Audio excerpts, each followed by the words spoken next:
Hi, this is Neil Walters. I'm at the Round Rock Hotel in Las Vegas, and this weekend we heard some amazing speakers.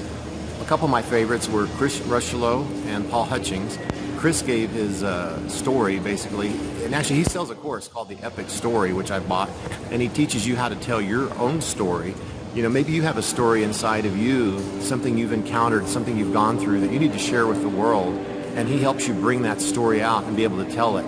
And so even though I've heard him tell his story at a prior event, and then also in the course that I bought from him, I heard it again, and it almost brings tears to your eyes every time you hear it, because it's just so passionate. And you know, Zig Ziglar was asked once about positive thinking and motivation, and he said, well, do you need it every day or every week? And he says, well, do you need a bath every day? So, I mean, the idea is, he says, you know, taking a bath is a good thing, right, in today's society, but you can't just take one once a month or once a week. You have to repeat daily, right? So motivation, belief, this type of thing is something you need to get in your mind over and over. I listen to CDs in my car almost every day, and there's this series I listen to by Rabbi Beryl Wine about some Hasidic masters in Europe, and I've listened to that now I think 4 times, about every 3 or 4 months apart, and it's just amazing how much I forget, you know?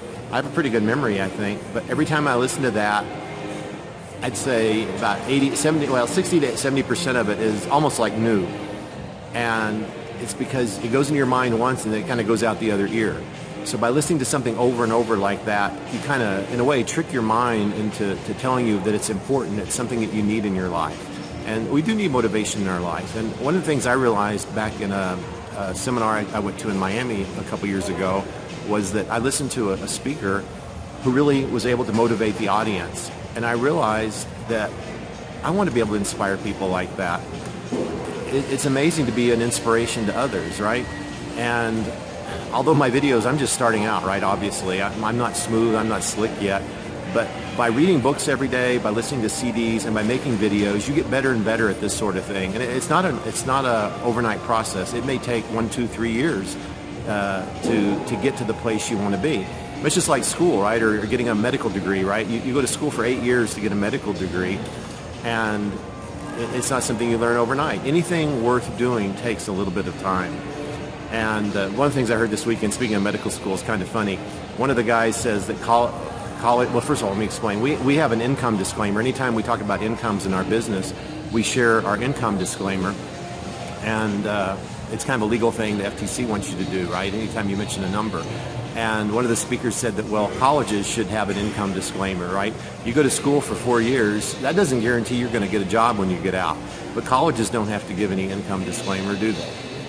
And then we listened to Paul Hutchings. He talks about the time he was living in a single wide trailer and living off $300 a month, and how he got this inspiration to read Napoleon Hill's book, Think and Grow Rich. And he'd read it before, but he'd read many books before. So it's back to this idea of repetition, that you have to listen to something over and over. So he decided to not just read the book again, but he decided to eat the book, devour it, consume it.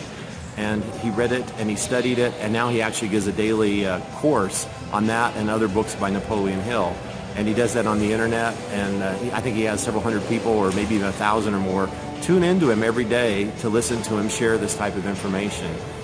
Dan Kennedy calls this building a herd, a group of followers who want to know what you know.